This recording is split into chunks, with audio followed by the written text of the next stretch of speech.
Our current agriculture system origin story involves large chemical companies, not farmers, chemists. 85% of the food that you are consuming started from a patented seed sold by a chemical corporation that was responsible for creating Agent Orange in the Vietnam War. Why are chemical companies feeding America? Corn, soy, and wheat are not only the most common allergens, but are among the most heavily pesticide-sprayed crops today. In 1974, the US started spraying our crops with an herbicide called glyphosate. And in the early 1990s, we began to see the release of genetically modified foods into our food supply. It all seems to begin with a chemical company by the name IG Farben, the later parent company of Bayer. Farben provided the chemicals used in Nazi nerve agents and gas chambers. Years later, a second chemical company, Monsanto, joined the war industry with the production of Agent Orange, a toxin used during the Vietnam War. When the wars ended, these companies needed a market for their chemicals. So they pivoted to killing bugs and pests on American farmlands. Monsanto began marketing glyphosate with the catchy name Roundup. They claimed that these chemicals were harmless and that they safeguarded our crops from pests. So farmers started spraying these supposedly safe chemicals on our farmland. They solved the bug problem, but they also killed the crops. Monsanto offered a solution with the creation of genetically modified, otherwise known as GMO crops, that resisted the glyphosate in the Roundup that they were spraying.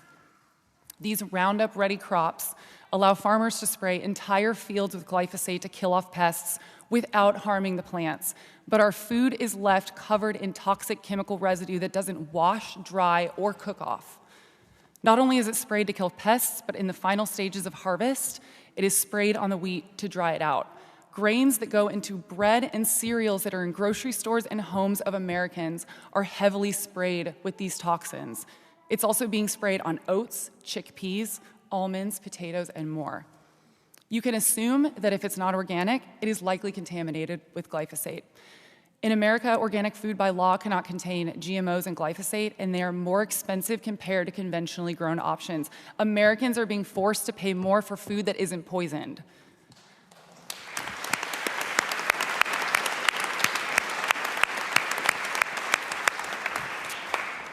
The Environmental Working Group reported a test of popular wheat-based products and found glyphosate contamination in 80 to 90% of the products on grocery store shelves. Popular foods like Cheerios, Goldfish, chickpea pasta like Bonza, Nature Valley bars were found to have concerning levels of glyphosate. If that is not alarming enough, glyphosate is produced by and distributed from China. In 2018, Bayer bought Monsanto. They currently have patented soybeans, corn, canola, and sugar beets, and they are the largest distributor of GMO corn and soybean seeds. Americans deserve a straight answer. Why does an agrochemical company own where our food comes from? Currently, 85 to 100% of corn and soy crops in the US are genetically modified. 80% of GMOs are engineered to withstand glyphosate. And a staggering 280 million pounds of glyphosate are sprayed on American crops annually. We are eating this Roundup-ready corn, but unlike GMO crops, humans are not Roundup-ready. We are not resistant to these toxins, and it's causing neurological damage, endocrine disruption, it's harming our reproductive health, and it's affecting fetal development. Glyphosate is classified as a carcinogen by the World Health Organization's International Agency for Research on Cancer.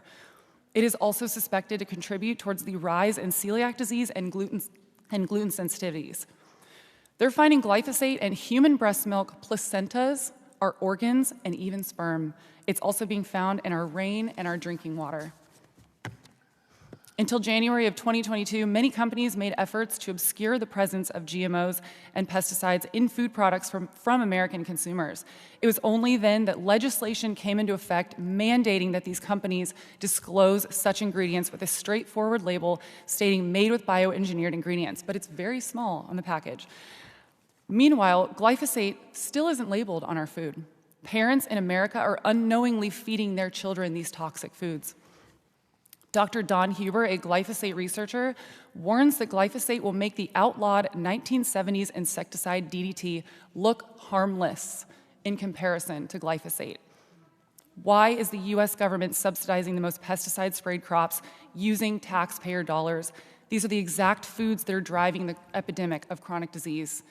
These crops, heavily sprayed with glyphosate, are then processed into high fructose corn syrup and refined vegetable oils, which are key ingredients for the ultra-processed foods that line our supermarket shelves and fill our children's lunches in schools across the nation. Children across America are consuming foods such as Goldfish and Cheerios that are loaded with glyphosate.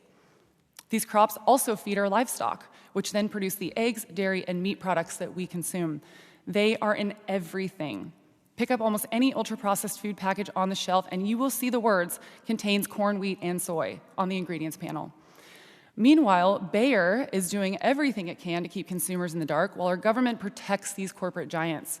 They fund educational programs at major agricultural universities, they lobby in Washington, and they collaborate with lawmakers to protect their profits over public health. 2 congressmen are working with Bayer right now on the Farm Bill to protect Bayer from any liability despite already having to pay out billions to sick Americans who got cancer from their product. They know that their product is harming people.